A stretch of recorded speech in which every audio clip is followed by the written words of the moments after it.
Welcome back to Off Ball Takes. This is your host, Yarby and this is my co-host. Christopher Wells. We appreciate all the support on our recent content. And before we do get started, please don't forget to like and subscribe and follow us on Instagram and TikTok at the OBT Podcast for more content and updates. Yes, we're back here again with some more off-season content. First, I guess we do have to mention that there was somewhat of an update, I guess, with the Pablo Torre, Kawhi Leonard Clippers investigation going on here, right? Because he put out more information on the latest episode of his podcast, where they're basically where he's trying to show like a link between the Clippers and then that aspiration team, right? Where there's like another payment of about $2 million or so, right? That came from a company owned by a minority owner of the Clippers, right? And the company was in free fall, didn't have the money in order to make the remaining payments that they needed to put out for him. And so then, like I said, the Clippers guy, Dennis Wong, not Uncle Dennis, right, invested some more money into the company. And then the payment was made to the KL2 Aspire thing that we were talking about before. And, you know, there was a former employee, right, anonymous, right, who was talking about it to him, where they were basically like, yeah, this was kind of a shocking, quote unquote, beyond shocking thing, and not a rational investment that someone would make. That's a quote from the episode. So doesn't look great, right? Obviously, we'll see what the NBA comes up with, right? Because which we'll get into later in this episode, right? Adam Silver, he had a Board of Governors press conference going on, but now, you know, there's some more additional information that he's uncovered, and we'll see if the NBA matches it up. But yeah, it's doesn't look great, and it feels like we might be headed towards, maybe it won't be like a massive punishment, but it feels like it's more likely now than before that they will get something. Yeah, I mean, people have kind of been using the term, the smoking gun or whatever. So that's kind of what, the revelation is. And, that was kind of something that I guess the Clippers and Kawhi could kind of play to their advantage because that wasn't made public until now. So now everybody looks way, way, way worse than before. And it's pretty much all but confirmed. Still allegedly, but, pretty much all but confirmed. Right. So we'll see what happens with that, because we may not hear much about the NBA investigation for a while. Because I mean, even with Torre's investigation, that took the place over several months. So we may not hear anything. It might be like right after we forget about it, then something comes up, and then they'll talk about what they find, and what we'll see. So we'll keep you updated as that goes along. But now we're gonna get into our final two teams for this offseason. We're at the end, pretty much what a wild ride it's been. And once we're through with that, then we'll kind of be getting back to our sort of regular NBA discussions that we have. But these two remaining teams, the Toronto Raptors and the Utah Jazz. So we'll start off with the Toronto Raptors. And their offseason was outside of their draft, right? They did a couple of things, but we'll start off with Colin Murray Boyles, right? That was their draft pick, right? He's 20 years old, and the strength with him is the defense, right? He's a guy that I think is going to project to be, and out of the gates, should be a really strong defender, right? He's about 6'7", big, relatively strong guy, close to 250. And, I think that's kind of going to be the case for him, where we've seen Toronto over the last several years, right, try to kind of build their team, putting together a lot of forward size guys, right? They had that one team a few years back where they made the playoffs, where like the entire starting five, right, was like 6'7", 6'8", switchable wings, right? I think Siakam was the center. So that seems to be their favorite position because they have a lot of those. But I think for him, as long as the jumper, can be pretty good. I mean, in college, he didn't really take a whole lot of threes and didn't really shoot that well. And for college, at South Carolina, shot about 23% from three. So if that's the part that can come along and he can actually be like a decent three-point shooter, especially if he's just wide open, right, then he immediately becomes a very strong, switchable, versatile 3-and-D wing. And even in college, right, like his last year at South Carolina, he averaged 8 rebounds a game, basically about 3 stocks a game, right? So 1.5 steals, 1.3 blocks. 70% from the line, so that's mediocre, right? So, because a lot of times people will look at the free throw shooting and be like, oh, well, if this guy's a good free throw shooter, then that means that there should be some upside as a 3-point shooter. So he may never be like a great 3-point shooter, but can he just be somebody where if he's open and left alone, can he make it at some level of consistency? Can he be average? If you can get that, then that immediately becomes, a home run pick because he could start, he could play starters minutes and come off the bench or, whatever, because we know that 3-and-D wings are one of the most valuable archetypes in the league. And like I said, considering even though he's not that tall, like I said, 6'7", because he's super strong and because he's got long arms, right? That's going to allow him to, maybe stretches you could put him on some bigger guards, right? Maybe some stretches you could put him, in as a small ball 4 or 5, right? Like a Draymond Green. Not saying he's going to be the next Draymond Green, but just it seems like he's got that type of versatility defensively, right? Yeah, his wingspan is about 7'1", for a guy 6'7". So that lets you know that's going to be his biggest strength. So I'm excited about that. And then when you look at the rest of what they did, then they also extended Jakob Poeltl, right? So basically he's going to be their long-term center, I'm going to assume for a while, right? Because of the extension he signed that initial 4 years, 80 million, right? Back a few years ago. And now he signed a 3-year, $85 million extension. So that's going to take his contract up to pretty much 27, 28 million a year. So that's kind of a lot considering where he's ranked at in terms of like where you would see him around other centers in the league. But, he's a starting caliber center for now. He is 30, so you do wonder how that contract, ages, just because by the time you get to 2029, 2030, he's still making almost 30 million a year at 27. So he'll be about 33, 34 years old. So we'll see. Again, when he plays and he's been healthy, it feels like the Raptors look better just because they didn't really have too many other center options on the team. Mm-hmm. And, he does provide some value as a passer, playmaker, rebounder, interior guy. Just, not really a strong 3-point shooter. But the nice thing is his free throw percentage has increased, right? Because he used to be an awful free throw shooter, right? Where it's like, in the 50s or lower. But last season he did shoot 67% from the line. So that's progress, right? And he shot 33% from 3 on super low attempts. So that probably doesn't matter a whole lot. But he's still offensively, pretty good around the rim, can rebound, can pass. So like I said, a decent starting center, just not a guy that I would personally want to pay 30 million a year to. But I guess the Raptors are okay with that.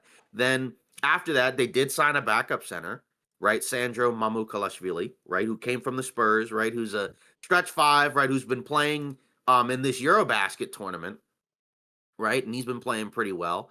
So I think, if he can carry that offensive game over, right, then that's going to be pretty cool for them because, they've had some stretch bigs, right? Like they had Cruz Boucher, who is a okay backup big, but, he does bring a little bit different. He does bring a different offensive skill set to the table, just not quite the same defensively. But I think you're just banking on you have so many wings that, you might be able to make up for it. And I guess you could, in theory, play some 2 big lineups with him because they have some other guys like Mogbo, already mentioned Jakob Poeltl, and of course all those forwards that they got together. After that, Garrett Temple, just a locker room guy, right? He's been around for a long time, so probably won't play a whole lot, but just a guy that can be there in the locker room. They also did draft Elijah Martin, but he's on a 2-way contract, right? Don't really know how to feel about him quite as much. He seemed like in college he was a scorer, but he is 23, 24. I don't know if he'll play a ton unless guys are out just because he's on a 2-way. I'm sure they'll use him, but I don't know how much upside he really has. And then after that, really, it's just kind of based off of the rest of their roster, which because say they made the Brandon Ingram trade at the deadline. That wasn't an offseason move. Right. So now you just kind of look at the Raptors and you say, okay, this is a weird team because when you look at their guards, it's Emmanuel Quickly, and then after that, you got Grady Dick and Jacoby Walter and Jamal Shed, right? So not like a lot of high level guard play. Quickly, the thing with him is we saw him as a Nick. He was good as a Nick. He came off the bench, but still played a lot of minutes. But then for the Raptors, he's been their full-time starting guard. But the issue is he's not played a whole lot. So if you look at his numbers, I mean, he's been like an 18, 19 point per game scorer for the Raptors. Shot basically around 38, 39% from three. So that's good as, as an offensive guard. It's just he is making a lot of money, right? If you look at his contract, he's making 32 million a year, which, that's a lot. I mean, he's that's kind of in the range of, say some of those other guards, like say like a Tyler Hero. I'm sure when Austin Reeves gets his new contract, right, he'll be making probably somewhere around that. And it feels like he's not quite as good as those guys, but he's making, similar level money. So the question, I mean, he's still kind of a youngish guy. He's 26, so I guess he could get better. But it would be nice to see him play, because that's kind of been really the big thing. Is I feel like when he's out there, you can see the value he brings offensively, and I think that's a decent fit next to a guy like Scotty Barnes, right, who needs the ball, who can play with that in his hands, and so you can kind of have some two-man games with him, right? He could be a roll guy, he could be a handoff guy, just like a kick out guy. So that's fine. It's just a lot of money, and it seems like maybe he just won't stay healthy consistently. But I don't love the contract, especially because he's going to be making that for the next 3-4 years. I know the cap goes up, but then you look at the rest of it. Barnes is now on the big supermax deal, right? Eventually he'll be making $50 million at the end of his contract. He's 24.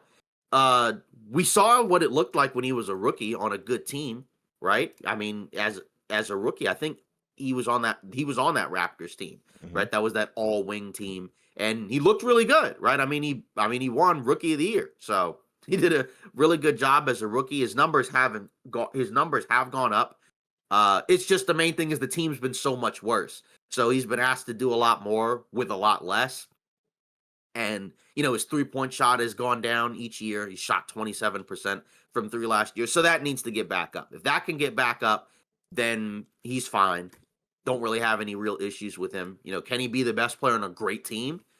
We'll see. But I think he can be better than what we saw last year. Just you look at this Raptors team, that's kind of the issue. There's not a lot of shooting, right? I mean, Quickly is one of your best shooters. And then after that, you have RJ Barrett, right, who's still in Toronto. And again, another guy who's a good player, but a guy who also is kind of at his best when he's got the ball in his hands, right? He has improved as a playmaker. He averaged over 5 assists, shot 35% from three, but that roster was not fully healthy for most of the year. So there were lots of stretches where it was kind of just him or just Scotty Barnes, and they just kind of take turns with the ball. But now they're going to have to share space on the court with another guy who needs the ball, and Brandon Ingram, who we haven't seen play with these guys yet, right? And he's another guy that's going to be making $40 million. So, I mean, you got 3 guys on this, or now 4, I guess, on this roster making close to 30 million or more. But how good are they actually going to be? And that's kind of the main question, especially because can they all fit together? Because we talked about that with New Orleans going into last year, where it's like, okay, you got DeJounte Murray, you have Zion, you have Ingram, you have McCollum, right? That was like 3 guys who all are kind of at their best when they have the ball in their hands making decisions, right? And so now you're going to be running into a similar issue here, and it's still not a lot of guys that are great shooters or great off the ball shooters. So I'm curious to see how this works, because there is a world where, because they do have some good players, like, and they're in the East, they could be okay, right? I don't think they're going to be a great team. They're certainly not going to be like a 50-win team or anything like that. But if you can get the best case scenario of everything going together, like, this could be a decent team. It wouldn't be my favorite Eastern Conference core, but, I guess it could be a team that could be better than what some people think, especially because we just have not seen much of these guys play together. And then, and now I guess Grady Dick moves to the second unit. Started off last year great and then kind of tailed off as the year went down. We'll see what his role will be in the NBA. because, last year he averaged 14 a game, 35 from three, but compared to what he was doing earlier in the season, right, where he looked like a star level offensive player earlier in the season. I mean, that was, kind of nuts. Not in like in a horrible way, but just kind of funny. Just the fact that, he all of a sudden was like a guy averaging like 18 points a game, shooting threes at an automatic clip. So for a few months he had some strong play, but now I guess we'll be going against second unit, so we'll see. But other young guys, Jacoby Walter, uh, who I guess was kind of looked at as a questionable pick, but now he had a decent rookie year. Not sure what his full role is going to be on this team. I guess just a guy off the bench who can, kind of mix things up. But I don't know. I mean, I think this team is okay. I'm not sure if they're going to be quite as good as what a lot of the most optimistic people feel about it. But in the Eastern Conference, I guess it's passable. But in terms of what they did this offseason, I mean, outside of Colin Murray Boyles, nothing else they really did really stood out to me. And, I like him a lot, but I don't think he alone is good enough to give them a great grade. So I would give him a D plus for their offseason, even though, like I said, I like the pick. But, is he the savior? Probably not, but I do think he will be a good addition to this team. Yeah, I agree with you. I give him a D as well. Not a lot to write home about, right? You already talked about it. Like the only major move that I think they really did that's, potentially game changing and franchise changing could be Colin Murray Boyles. And I think you and I are both very high on him, in terms of his intangibles, what he brings on the defensive end. And that's something that, Toronto's definitely needed. So they addressed the area of need in the draft. However, elsewhere, they didn't do jack diddly squat. So that's where I'm like, oh, okay, what's the thought process here? I thought they might have wanted to move one of the guys like RJ Barrett or Quickly or something like Yeah. that. However, yeah, but then you look at, the amount of money that they're doling out to all of these guys, including Brandon Ingram and Scotty Barnes. And, those guys haven't even played a game together yet. So that's where I think their hands were truly tied in terms of the monetary situation, the lack of a market. You already saw how difficult it was for some players to be moved, and in certain tiers, and guys not even really being able to agree to deals, restricted free agency, yada yada yada. Right, so that's where I do understand the quagmire that they're kind of in. However, I feel like you don't really. I don't know. You can't give them a good grade based on their circumstances. And we've seen teams, I think, do better with far less, assets to move potentially, and far worse rosters. So that's where I'm kind of like iffy on, what they did in the offseason. So yeah, I give them a D, but by no means am I, down and out on the team. Like I think they could potentially be like a 40-win team in this Eastern Conference. So I do like the collection of guys. It's just a matter of, fit wise. It's a lot of guys that need the ball. Is it going to work? We saw flashes of it, I guess, with IQ and RJ Barrett, but even then, it didn't look amazing last year, right? They went 30 and 52. So definitely not, a top tier team by any means. But I think Brandon Ingram, adding him into the mix, will definitely, be a significant boost to the offense. I think, and that's why they went defensively in the draft. So I understand the logic. However, I think moving one guy could have been potentially beneficial, and maybe you break that down into some assets, because you already talked about it. You got other young guys who definitely need the ball as well. So there's a lot of ball, and I don't know if there's enough of it to go around. And that's where I think the development of the young guys could completely be staggered by the fact that you're bringing in a guy like Brandon Ingram to take away touches from a lot of other guys.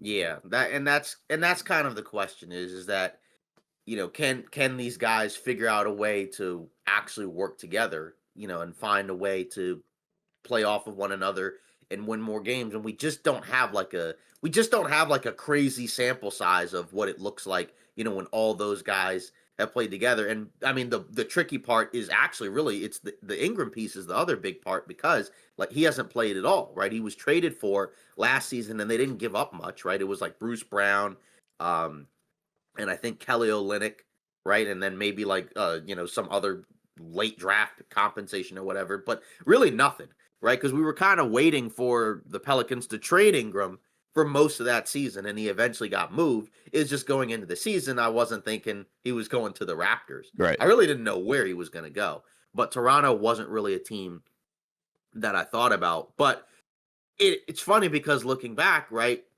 it makes sense why he didn't want to enter free agency, and he wanted to, get to a team and figure out what he was going to do with the extension, right? Because he got that extension right before the new CBA basically, was going to start penalizing teams, and he wouldn't have gotten this money in free agency because there were no teams really with cap space that could have given him, 40 million a year or whatever. So good work by his agent. I believe it's Rich Paul. I could be wrong, but I think that's his agent. Mm-hmm. So good work by them.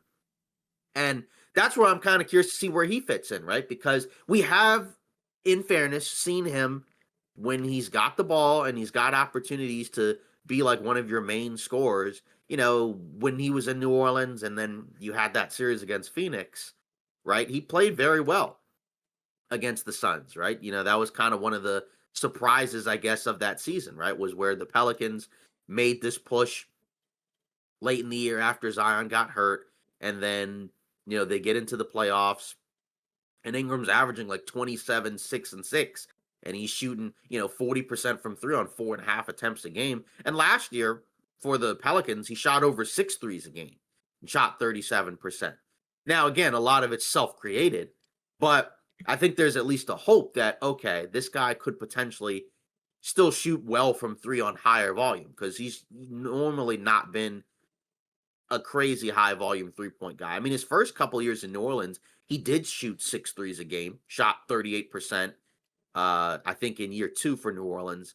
But then in year 3, that was the 21-22 season, he shot only 33%. But then you still have the issue for him where he's another guy where you can't really rely on him to stay healthy. 18 games last year. Before that, 64, so that's fine. That's less than 20 games. But then 45, 55, 61, 62, 52, 59. Just not a guy that you can really rely on to stay healthy. And that's a lot of money for a guy who probably is going to miss at least 20 games or so each year. And he's 28. So in theory, he's kind of at the point where these should be his best years. And when he plays, it's been really good. But not like the greatest defensive guy, but he has improved as a passer playmaker, right? He's been over 5 assists a game, but a lot of that's with the ball in his hands. And I just don't think that's going to happen as consistently in Toronto because you're going to have to share the court with Scotty Barnes, who's 24. And that's the guy you need to prioritize because he's their best player. He's their young star that they need to continue to develop. So how is he going to play off of him, right? Is he going to be okay with having stretches where he's going to be catching and shooting, and not really having the ball in his hands, taking guys off the dribble? Is he going to be setting screens for others?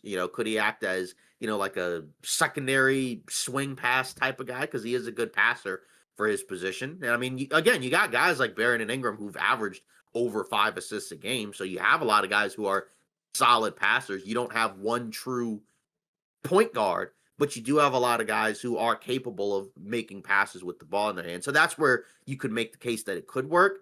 I just want to see it just because I'm curious to see if all these guys can be healthy and play together. But I do think, like I said, that there is a blueprint for them to be good. It's just they're going to have to figure out a lot of that off-ball work. And, they certainly have the talent to do it. But we've already seen that sometimes it's kind of tricky for multiple guys who need the ball to play together. But we've also seen instances where it has worked out, but then somebody makes the sacrifice. And I guess the question is, who's the guy that should make the sacrifice, right? Because, is it Ingram that's going to have to make the sacrifice? Is it Barrett? Is it, is it Quickly? Which guy is it? Because Barnes, I think he's the best player of all these guys, right? Mm-hmm. Unless you feel like Ingram is better or has done more.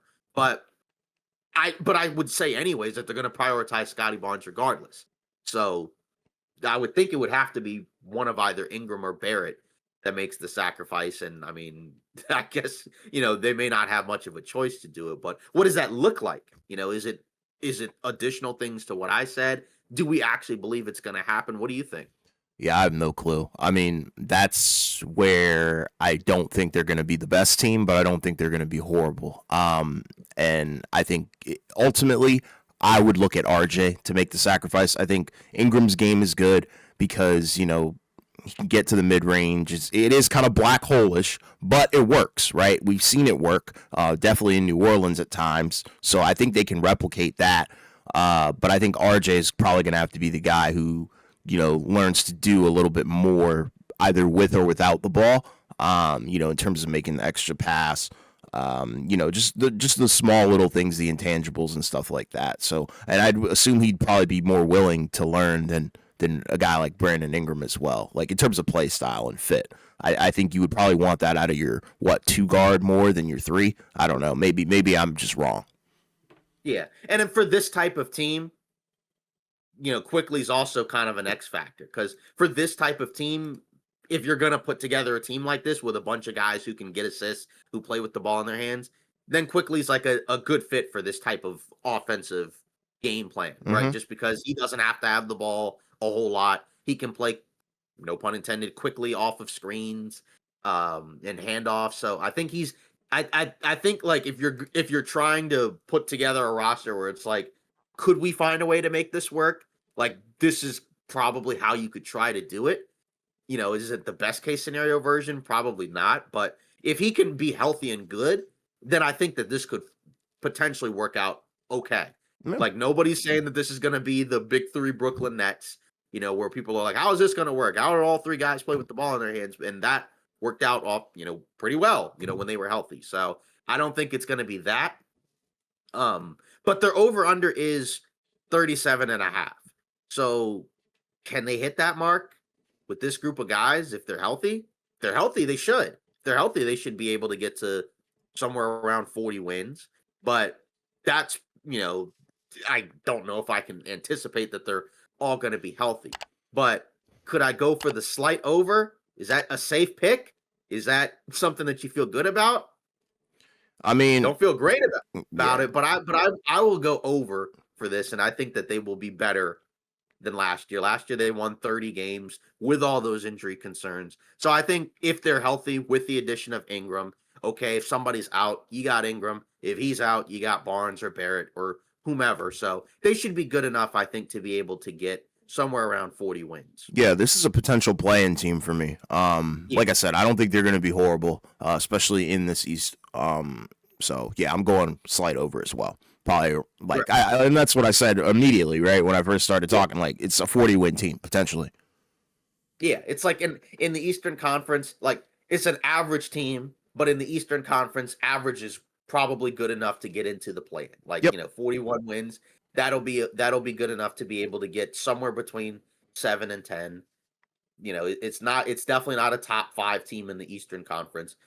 But if it all works, there's potential for them to be one of those teams where it's like, hey, this team might actually be a little better than what we thought. But I wouldn't expect them to, get to anywhere close to 50. If they can get to 40, 41, somewhere around 500, then I think that's a decent season if you're the Raptors, right? Because I mean, with all the guys that they have in place, you're not really anticipating bringing in another star player through the draft, right? Like, Colin Murray Boyles, we like him a lot, but he does seem definitely also like a pick where you're like, we like what we have in place. We want to add another guy in there who can come in and play versus like, we think this guy is going to be a potential star, superstar type player. So I guess they must feel good about their team. And I think this can be an okay team, but okay, not elite, good enough to be an okay team in the Eastern Conference. I wouldn't probably be scared of them in a playoff series if I'm, like the Knicks or the Cavs, but we'll see. Yeah. So let us know your thoughts in the comments about the Toronto Raptors and, how high are you on this team and whether or not you think they could make a push to make the playoffs. I mean, if you're in the play-in in the East, you could potentially get into the playoffs if something goes funky. So I'm not ruling out that they can make the playoffs. It's just I'm still thinking it's kind of an average-ish team. Yeah.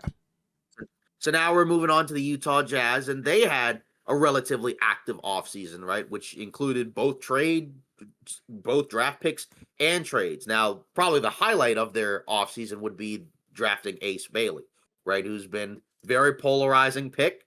As you know, we've talked about him many times on this podcast, where he played for Rutgers University, and you've talked about it, where like the team, wasn't that great during the season. Horrible, actually. Yeah, they weren't very good. But I think the thing is with Ace Bailey is what we've talked about is that the guy has some good intangibles where he's got good physicals, he's got size, right? He's what, around 6'10", Yeah. good athlete, got some really good skills on that end of the floor offensively. It's just the question is, can you tap into everything else? Can you make him a more complete player? So that way, not only can he be like a potential 20-plus point per game scorer, but also a guy who can impact the other end of the floor. Like, I mean, can he use his size to rebound? Could he use his pass? Could he use his size to deflect passing lanes or, get blocks? Because, the chase down blocks has kind of been a part of his game at different points. So there's a lot to like, I think in terms of the skill set and the intangibles, but then there's also the questions of, all the stuff about not wanting to play for certain teams. And he's not the only player that's, I'm sure has thought about like, oh, I don't really want to play for this team. But, it was very public, but it got very public. And, I'm sure he didn't really want to be in Utah. It sounds like he wanted to be somewhere else. But the Jazz picked him because they believe in his talent. And I guess they called his bluff that, like, you're not really not going to show up and not play. Like, he wasn't going to do that.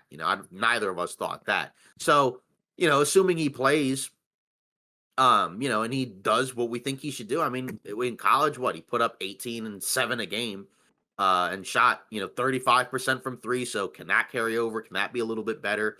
So there's a lot to like I said, about his game. So when you look at this team, I mean, he's not going to be the go-to number one guy, which is probably why he didn't really want to go here. But he should be one of the main guys on this team offensively. Because I mean, especially considering, you look at what else they did. They drafted Walter Clayton Jr., who's one of the college heroes, right on that championship team. But after that, most of their other work was getting rid of a lot of those guys that have been on the roster for a while, where we're like, hey, these guys are good players that should probably be on other teams that are taking up minutes from their young guys, taking away minutes from their young guys, right? Like, no more Jordan Clarkson, no more John Collins, no more Colin Sexton, right? Like, those are the main guys that got moved.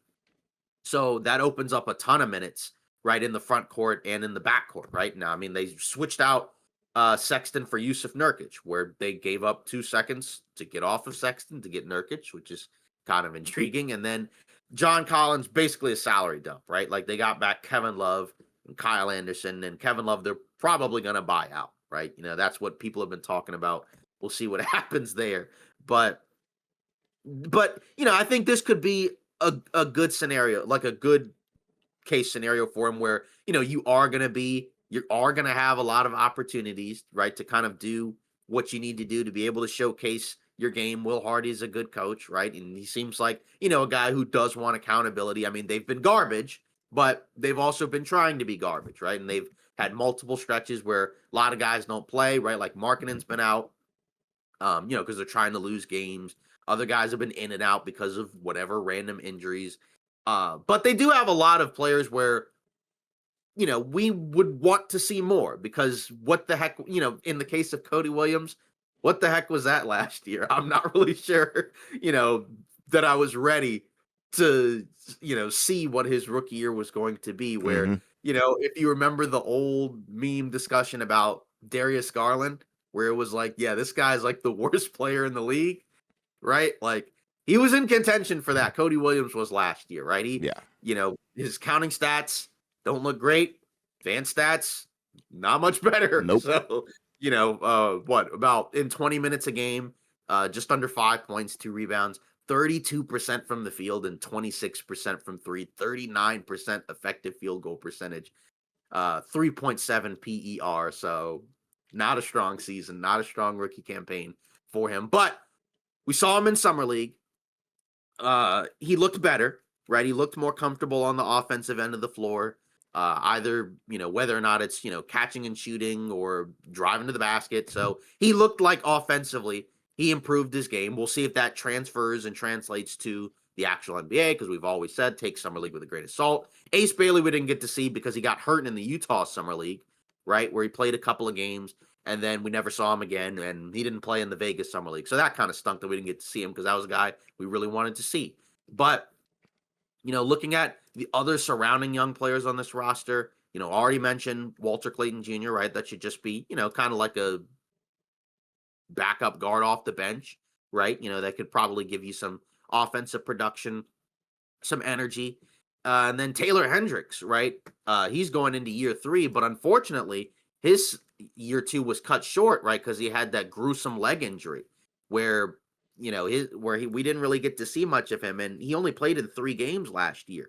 So, and in those 3 games, didn't really do a whole lot. So, still haven't seen quite enough to kind of figure out what he is. I mean, his rookie year, he averaged 7 and 5, just under a block a game, 38% from 3. So it seems like on paper, he's kind of like this two-way stretch 4. But, I'd like to see what he looks back when he comes back healed up from that leg. How does he fit with some of these other guys, right? Because like Markkanen's been playing, had some stretches where he's playing 3 next to 2 other bigs. Now is he going to go back to playing the 4? Not sure, but and then after that, then you kind of look at around Walker Kessler.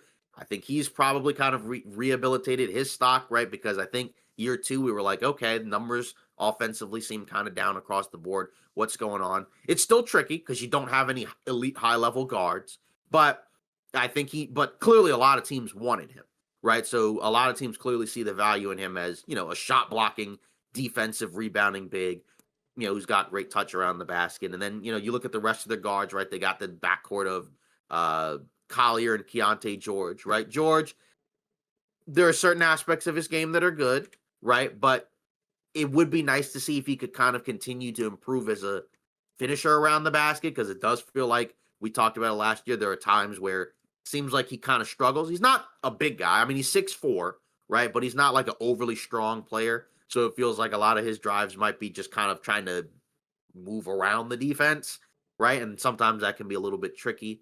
3-point shot wasn't as good. So far, really, in the NBA, it hasn't been that great, 34%. But it's been a bad team. So maybe just the quality of the shots he's getting is not that great. But still, you would like to see it better. But Collier, right, after he was a guy who dropped in the draft, had a good rookie year as a playmaker, passer, can show his size, but the issue for him is his 3-point shooting is a lot worse than Keontae George's, right? Like, he seems like a guy where his 3-point shot is way behind, I think, where you would like it to be if he wants to be like a starting caliber guard, because he shot 25% from 3 inside the 3-point line, right? He's better than Keontae George, right? Which is, why he's not like a 30-something% from the field guy.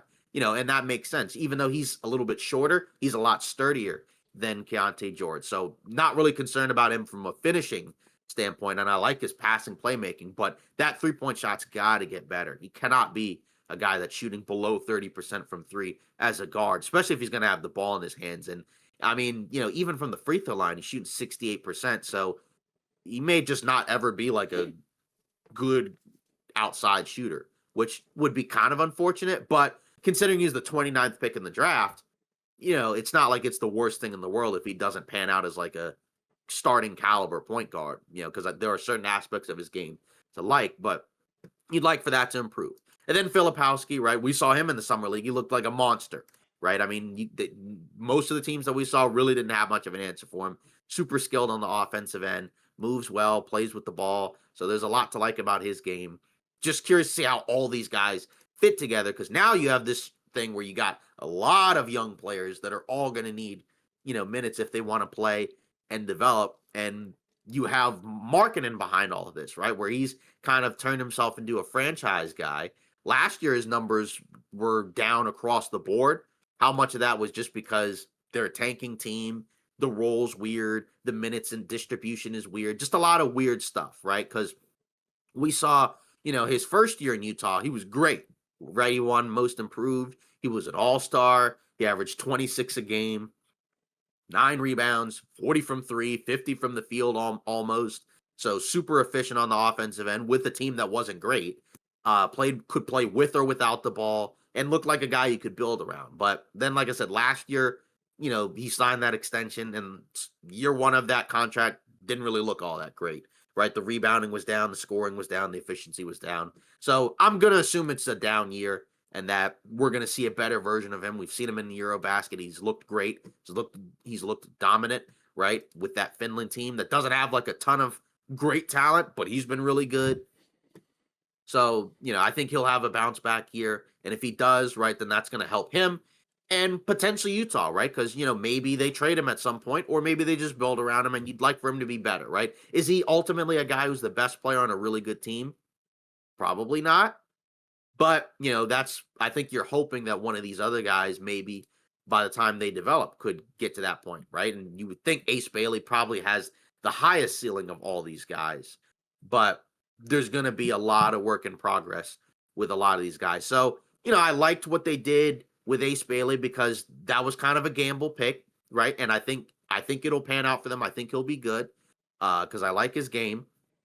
So I like that. And then Walter Clayton Jr., that's a decent pick.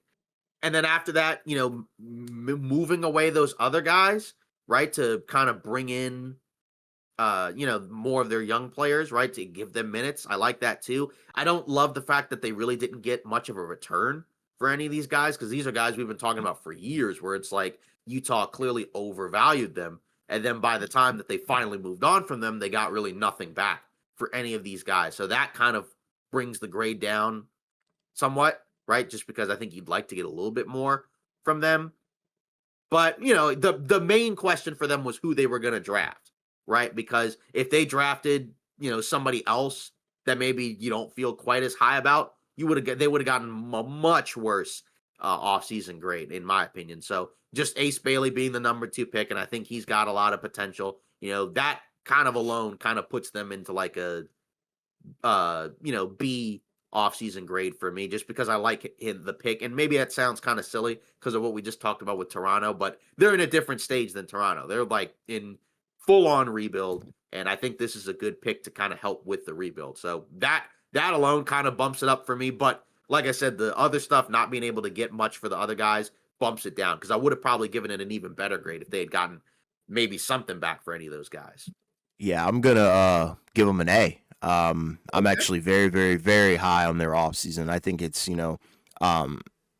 I understand why, you're knocking them down pretty much a peg because of the fact that the return on, a lot of the vets they got rid of wasn't too great. But I think it's great regardless because, you're opening up those opportunities for the young guys, which I feel like we're, a little stifled last year. So now we kind of get to see them really fully commit to being, all right, legitimately, we are one of the worst teams in the league. We're young. You're right. But we're a rebuilding lottery team, and that's all you can really ask for, right? And, I think the grade starts with Ace Bailey.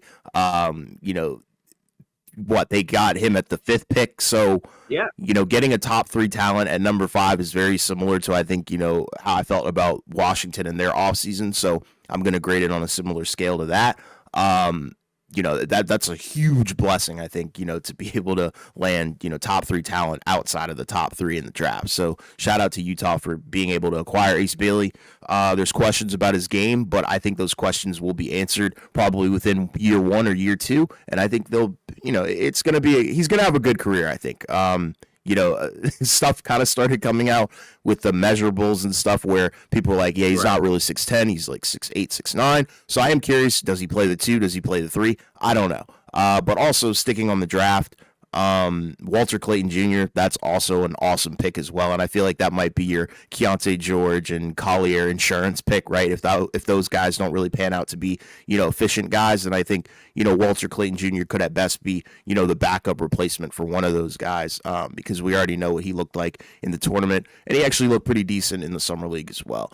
And they've got tons of young assets, young players. I think there's question marks around, like you said, a guy like Cody Williams, but the other guys seem like, they're trending upwards and in the right direction. So, they definitely have one of the better young cores in the league right now. And yeah, like I said, the return on, getting rid of the vets like Jordan Clarkson and Colin Sexton could have been better, but nonetheless, I'm very impressed with the fact that they were able to get rid of those guys because they really just didn't belong. And then you bring in some new vets, which I think fit this team and the identity a little bit more. Not saying they're going to be a good team by any means because of those vets, but I think the locker room presence and, opening up minutes for a lot of these guys is just really the key thing to do here, and prioritize internal development. And that's all you could really look for. And, hopefully they get another top 5 pick and, continue to add on.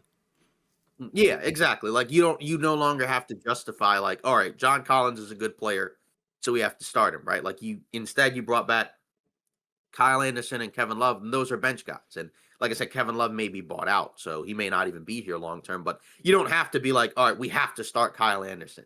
We have to start Yusuf Nurkic, right? We have to start, whomever, right? Like we have to start Georges Niang, right? Like you don't have to do that. That was the other trade that I hadn't even mentioned yet, right? Because they did that mini trade with the Celtics where they got back him and gave up, a different guy for the Celtics. But that one was kind of a small, very small trade, right? Yeah. But you do bring in Niang as a vet.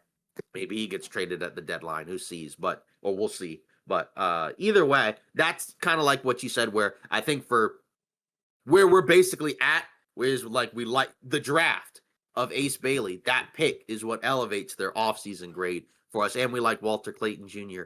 as well, right? So we like what they did in the draft. And, I guess you're penalizing them a little way less, right, for them not being able to get much of a return, which I think we're kind of in a similar ballpark where I think like we like the core group of guys. It's just a matter of a lot of them, as you said, have questions about them. They have upside, but we're going to have to see it. Yep. Again, everybody liked Cody Williams in the draft last year. I thought he had tons of star potential. I thought he honestly had the most star potential out of any of those guys in that draft. Right. But And I think both of us thought he would be good right away too, right? Like obviously, he's going to be 21, but I think we weren't ready for what we were seeing from him as a rookie. But I think he can be better. But it's just a matter of how much better, because the starting point is a lot lower than I expected it to be. Unfortunately, but I'm not going to just quit on a guy after 1 year. I mean, 50 games of NBA playing time. So I think he can be better. I would project him to be better. Just a matter of, what is the starting group, for this team, right? What are they going to do in terms of like, how do they kind of put all these guys together? We know Markkanen and Kessler are locks to start. Like those guys are going to start. Markkanen's their best player. He's their star. So of course he's going to continue to start and get the most touches and get the most out of whatever you're going to do with him. Kessler's the big. And then after that, who else is in there, right? I'm going to assume at least one of George or Collier. And then Bailey, I would think, would also get the start, which probably pushes Markkanen back to the 4. And then, who's the other, who are the other 2 starters that you'd probably have, after Bailey and Markkanen and Kessler. And I'm going to assume that George will still start. Here's what I would do. Here's what I would do, right? And this is why I raised the question about, what position Ace Bailey's going to play. I would honestly put him at the 2. Why not? Okay. Right? Because if he's not really the height that he was, advertised as, in college, all right, if he's like, 6'7", 6'8", let's put him at the 2, have Keontae George at the 1, Markkanen at the 3, Filipowski at the 4, and Kessler at the 5, and call it a day. Okay. That's what I would do. Go big, go home. Yeah, and honestly, that's not really a bad thing anyways, because Utah does have a lot of experience playing these massive lineups, right? Because, I mean, they already had Markkanen and Collins and Kessler, right? We've seen them have, and then also, like you mentioned, Filipowski and Markkanen and Kessler. So we've seen them play basically three big lineups. Yeah. So honestly, I hadn't really thought of that. So I think, you could be onto something where like that's, that could be a group that you could really, play together and, just kind of get a lot of minutes and mileage out of, just to kind of see it, just because, like you said, why not? Why not get Ace Bailey used to maybe, like you said, playing up a position, just because, like you said, if his physicals aren't quite what you expected in terms of his length and his height, maybe he might be better as a 2. I guess the question is what do we expect from him as a 3-point shooter? Do we think that there's a lot of upside there? Because if he's going to play that position, then you're probably going to need even more of him. You're going to have to probably ask even more out of him from the perimeter. Yeah, I mean, in college, he shot a little under 35. So that's going to be the big question mark. But I think he's arguably the toughest shot maker in this draft class. So Mhm. that's where that gunner mentality kind of comes into play for me. And I think it would probably be better suited at the 2 than the 3 on a team like this. And, I think him playing the 2 also takes kind of the thinking part of basketball away, I think, because, now he's not going to have to do as much. Like, yeah, we'd love to see him get, like 5, 6 rebounds a game, but at the same time, he won't need to do that if he's playing the 2, I think. And who knows? They might actually have him do that, even if he is at the 2 and it's a massive lineup, right? There could be opportunities for him to crash the boards alongside all 3 of those big men. Yeah, and that's the thing. He uses athleticism.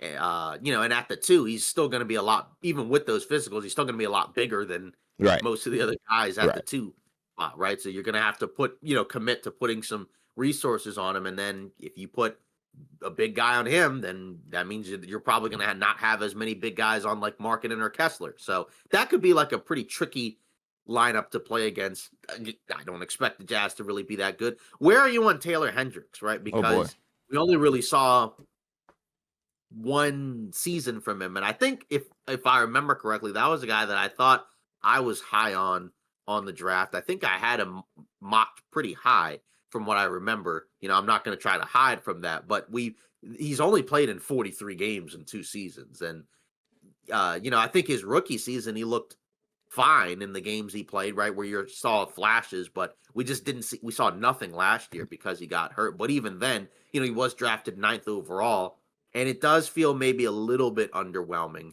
if anything, only because we haven't seen a whole lot of him. And then if you look at some of the guys who were drafted after him, like some of those guys have been better, right? Like Cason Wallace was drafted after him, Lively was drafted after him. And a few, I guess Keontae George was drafted after him. So, I don't know. What do you think? Yeah, I wasn't too high on this pick. I mean, like, I thought it was a good one, but I didn't think it was a great one. I thought there were better options there.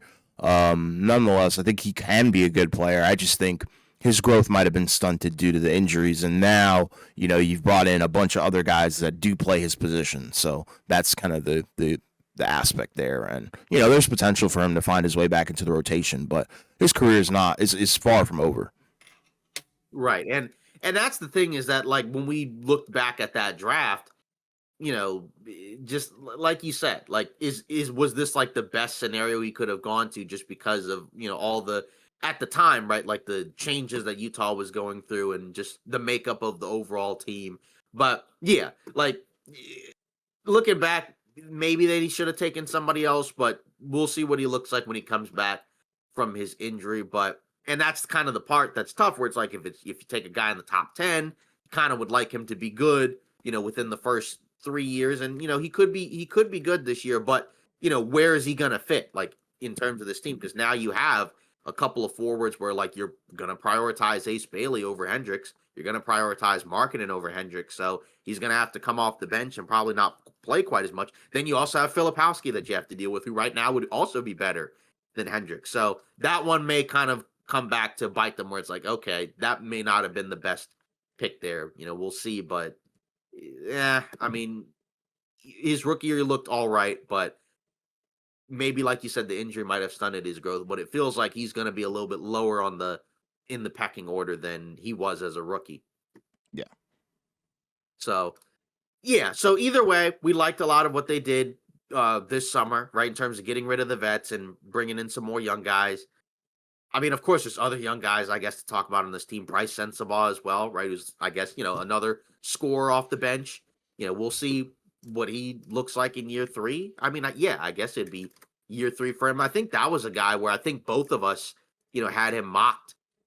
I think a little